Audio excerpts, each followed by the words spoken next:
On December 2nd, 2016, a fire broke out inside a warehouse in Oakland, California, known as the Ghost Ship. The building was hosting a small concert that night, filled with artists, musicians, and friends. Within minutes, thick smoke filled the space, and the exits disappeared in the darkness. When firefighters arrived, the flames had already consumed the structure. 36 people would never make it out. What was meant to be a night of art and music became one of the deadliest fires in California's history. Before the fire, the Ghost Ship was more than just an old warehouse. It stood at 1305 31st Avenue in Oakland's Fruitvale district, a quiet working-class neighborhood filled with industrial buildings and narrow streets. From the outside, the warehouse looked abandoned. Faded paint, boarded windows, and tangled electrical wires running along the walls. But inside, it had become something entirely different. The building was home to a small community of artists, musicians, and dreamers, people who couldn't afford the rising rents of the Bay Area. They called it the Ghost Ship, a place where creativity and chaos coexisted. Inside, rooms were divided with makeshift wooden walls and old furniture. Christmas lights hung from the ceiling.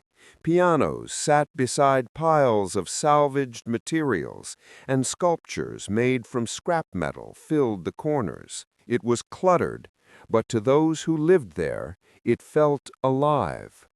The man who managed the space, Derek Almena, envisioned it as an art collective, a safe haven for free spirits and performers, but the truth was far from that ideal.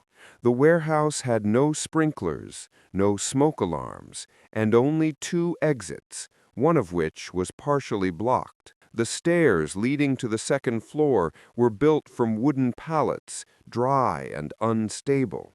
The entire interior was packed with flammable materials, fabrics, paper lanterns, and wooden structures stacked close together. Still, parties and events were held regularly.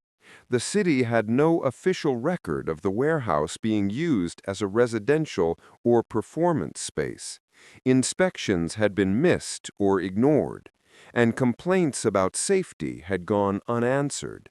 To outsiders, it was just another forgotten building. To those inside, it was home, a place where art, music, and community thrived despite the danger that lingered in every corner. In early December 2016, preparations were underway for a small electronic music concert. The lineup included local DJs and friends of the residents. Around 80 to 100 people were expected to attend. No one thought twice about fire exits or alarms. The night was meant to be about creativity, not caution. As night fell on December 2nd, the Ghost Ship came alive with sound and light. Projectors flickered against the walls, and people danced under strings of colored bulbs.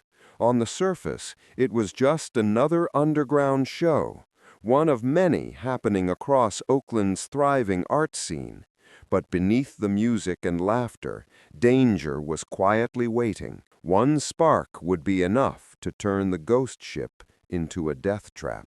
It was Friday night, December 2nd, 2016. Inside a warehouse tucked away in Oakland's Fruitvale district, the air was thick with sound, light, and laughter. Known to locals as the Ghost Ship, the space had been transformed from a dusty storage building into a living, breathing work of art. Strings of Christmas lights dangled from the ceiling, and colorful tapestries hung from the walls. Sculptures made from wood and metal filled the corners, giving the warehouse a surreal, dreamlike atmosphere.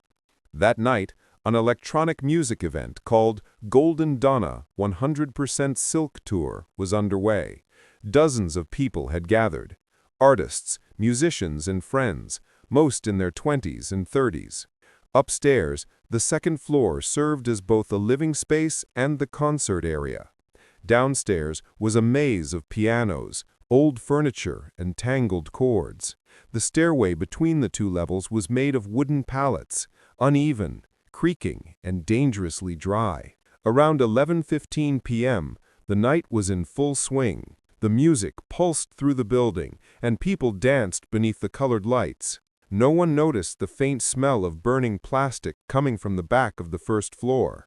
Somewhere among the overloaded power strips and tangled extension cords, a spark caught. Within moments, it ignited a pile of fabric and wood. At 11:20 p.m., smoke began to rise. A few guests thought it was fog from the DJ's machine. Then came the glow, small, orange, flickering. Someone shouted, "Fire!" and the crowd froze for a heartbeat before chaos erupted. The music stopped. People pushed toward the only stairway, but flames were already racing up it, devouring the dry wood and cutting off the only escape route. The warehouse filled with thick black smoke. Within seconds, it became impossible to see or breathe. The lights flickered and died as electrical lines melted. Some tried to reach the front door downstairs, but the narrow path was blocked by piles of furniture and art pieces. Upstairs had almost no chance. Witnesses outside saw people pounding on windows, trying to break through, but most of the windows were small, some nailed shut, others covered with bars. The fire moved with terrifying speed, feeding on wood, fabric, and everything combustible inside. At 11:23 p.m., the first 911 calls came in. Firefighters were dispatched immediately, but when they arrived, the building was already engulfed. Flames shot through the roof, and smoke billowed into the night sky. The heat was so intense that crews couldn't get close. Neighbors stood in shock, watching helplessly as the warehouse burned. Inside, those still alive tried desperately to find air. The smoke turned black, thick with toxic chemicals from burning plastics and insulation. People crawled on the floor, gasping, trying to find a way out. Some called friends or texted loved ones. One message simply read, "I'm going to die." Another said, "Fire, I love you." By 11:30 p.m., less than 15 minutes after the first spark, the ghost ship was an inferno. The roof began to collapse. Firefighters attempted to enter from the front, then from the side, but each time the heat and smoke forced them back. Explosions from electrical equipment echoed inside as the building fell apart. Outside, survivors screamed names into the flames. Some tried to run back in, but the firefighters held them back. For many, their friends and partners were still trapped inside, just feet away, but unreachable. The fire burned for more than 4 hours. Crews worked through the night, pouring water through the roof openings, trying to prevent the flames from spreading to nearby buildings. By 3 a.m., the structure had mostly collapsed. The steel beams were warped, and the entire second floor had caved into the first. At dawn, the fire was finally out. What remained was a blackened shell. Firefighters began the grim task of searching through the debris. Inside, they found the bodies of 36 people, men and women, musicians, artists, and friends who had come together for a night of music. Most were found close together, near walls or where the stairway had once stood. The smoke had overcome them within minutes. None of them made it to the exits. As the sun rose over Oakland, the site of the ghost ship was quiet except for the sound of dripping water and distant sirens. Families arrived one by one, hoping for news, clinging to photographs. Many waited hours before learning the truth. Reporters described the scene as haunting, a scorched skeleton of a building surrounded by flashing lights and silent crowds. A banner still hung near the entrance, half burned, reading, "Love is the answer." In the hours after the blaze, survivors spoke of the horror they had witnessed, of hearing voices calling for help, then fading into silence. Firefighters, many of them veterans, said it was among the worst scenes they had ever faced. What began as a night of celebration ended in unimaginable loss. Within 20 minutes, a warehouse that symbolized community, art, and freedom had become a tomb. When the fire was finally extinguished, the true scale of the tragedy began to unfold. Inside the blackened shell of the ghost ship, investigators found the remains of 36 victims. Most had died from smoke inhalation long before the flames reached them. The youngest was just 22 years old. For days, crews sifted carefully through the wreckage, using shovels and cadaver dogs to locate remains among the ashes. Families gathered behind the yellow tape, waiting for confirmation, hoping for miracles that would never come. Oakland city officials quickly faced questions. How could a warehouse so clearly unsafe have been allowed to host events and house residents? The building had no sprinklers, no fire alarms, and only 2 exits, both narrow and obstructed. It had been zoned for storage, not living or assembly. Yet for years it had been home to more than a dozen artists who couldn't afford rising rents in the Bay Area. The master tenant, Derek Almena, had leased the property in 2013 and sublet spaces to artists. He and his partner, Micah Eris, organized the December 2nd concert. In interviews, both claimed they never intended harm, that the ghost ship was meant to be a sanctuary for creativity, but prosecutors saw it differently. In their view, the men had ignored obvious hazards and put dozens of lives in danger. In 2017, both Almena and Eris were charged with 36 counts of involuntary manslaughter. The trials revealed shocking details. Power had been illegally routed through extension cords. Stairways were made from scrap wood, and fire inspectors had never set foot inside.